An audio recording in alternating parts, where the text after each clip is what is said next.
yote alionipa Baba sitamtupa hata mmoja, bali nitamfufua siku ya mwisho. Kwa jina la Baba na la Mwana na la Roho Mtakatifu. Ndugu zangu, huu ni msimu wa Pasaka, msimu ambapo tunaadhimisha fumbo kuu la wokovu wetu, yaani fumbo la mateso, kifo na ufufuko wa Bwana wetu Yesu Kristo.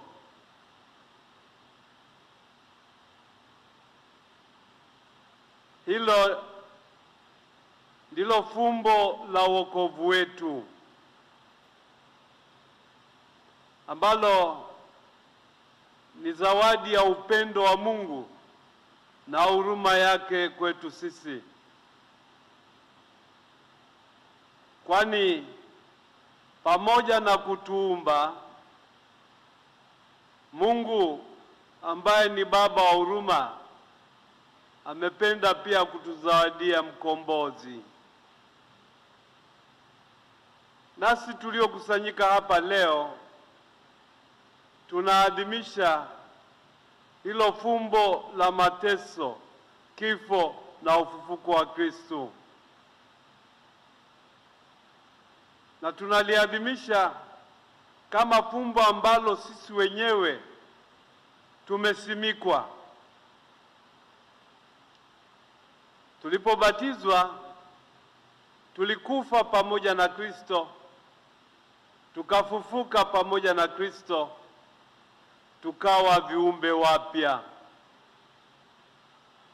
Kwa maneno mengine, kwa ubatizo wetu tulishirikishwa kikamilifu fumbo la mateso, kifo na ufufuko wa Kristo. Kwa hiyo tutambue kwamba maisha yetu yana thamani, maisha yetu yana maana, maisha yetu yana lengo. Katika somo la kwanza, Paulo mtume ametukumbusha kuwepo kwetu ndani ya fumbo la Kristo, anapotuambia kwamba hakuna hata mmoja wetu ambaye anaishi kwa ajili yake mwenyewe.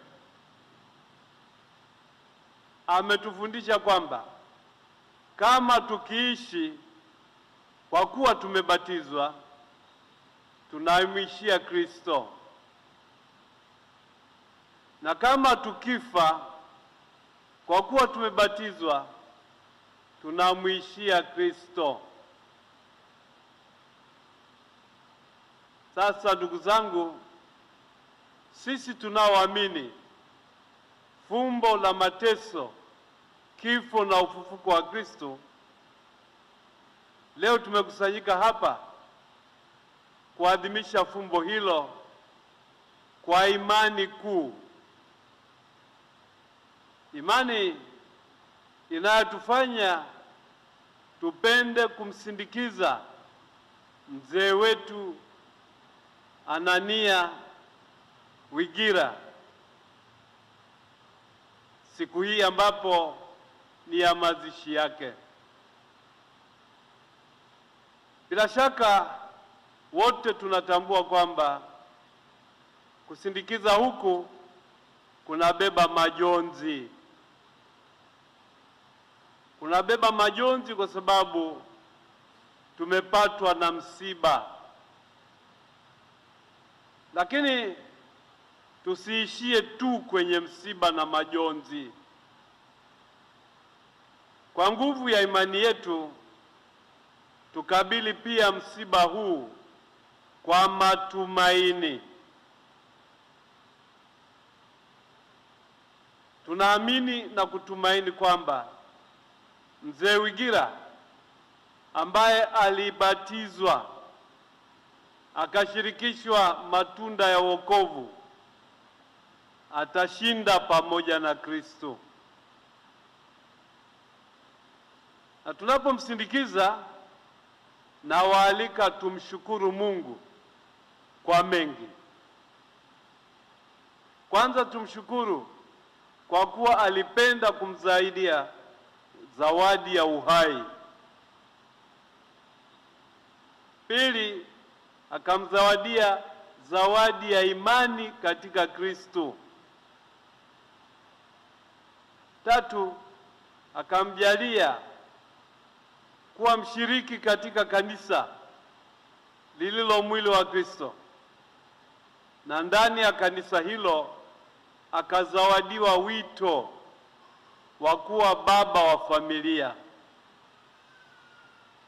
Namshukuru kwa kujituma kwake kwa kuihudumia familia yake hata ikaweza kudumu katika imani na ushuhuda wa Kikristo.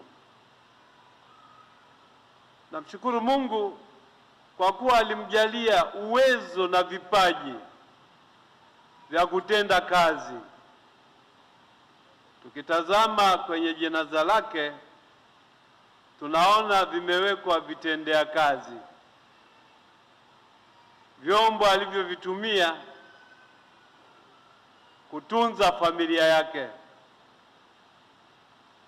Kwa namna fulani tunaweza tukamfananisha na Mtakatifu Yosefu. Yosefu mfanyakazi, Yosefu mseremala, Yosefu baba wa familia takatifu. Tunamwomba Mungu aliyemjalia wito na uwezo wa kufanya kazi, basi amjalie pumziko la milele pamoja na wateule wake. Ndugu zangu wapendwa, aidha tunamshukuru Mungu kwa uhai mrefu aliyomjalia. Mzee wetu Wigira amejaliwa kuishi miaka 88.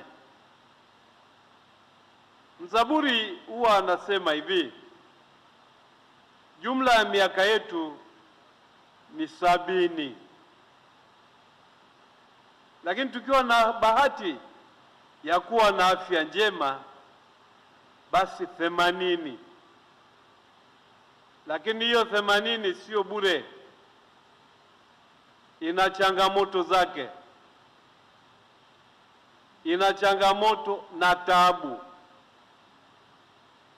na hizo changamoto na taabu ni sehemu ya malezi tunayopewa,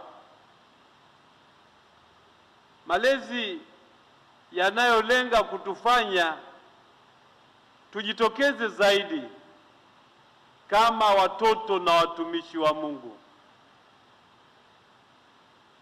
Mzee Wigira ameishi miaka hiyo 88 kadiri tunavyoambiwa, kwa utulivu na uwajibikaji mkubwa. Tunamshukuru Mungu kwa mfano aliotuachia, na tena tunapenda kumwomba Mungu Baba wa huruma, endapo kuna lolote lililopungua katika ufuasi na majitoleo yake, basi amhurumie na kumjalia pumziko la milele. Napenda kuchukua fursa hii kuhitimisha homilia hii kwa kutoa pole za dhati kwako Padre Dennis Wigira, kwa ndugu zako, jamaa zako, majirani, marafiki na wajuani wako. Poleni sana kwa msiba huu mzito.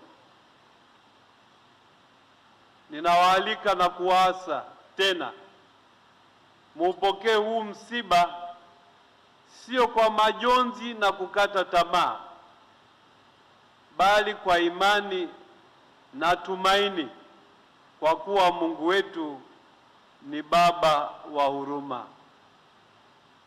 Amani ya Kristo iwe nanyi.